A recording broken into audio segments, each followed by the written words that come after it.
വെള്ളം വരുമ്പോ എനിക്കൊരു കാര്യം പറയാനുണ്ട്.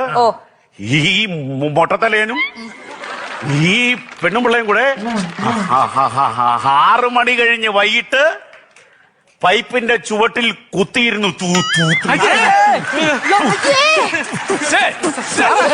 തുണി കഴുകരുത്, പൈപ്പിന്റെ ചെവിട് വൃത്തികേടാകും.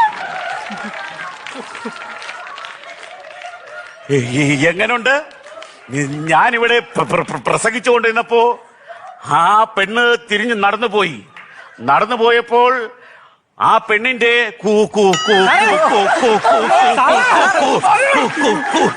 കൂടെ ആരും പോയില്ല. നല്ല സമാധാനമുള്ള ആൾക്കാർ. ഇനി ഞാൻ ഒരു കാര്യം പറയാം, കൂടുതലായിട്ടൊന്നും പറയുന്നില്ല. ഞാൻ നിർത്തുന്നു.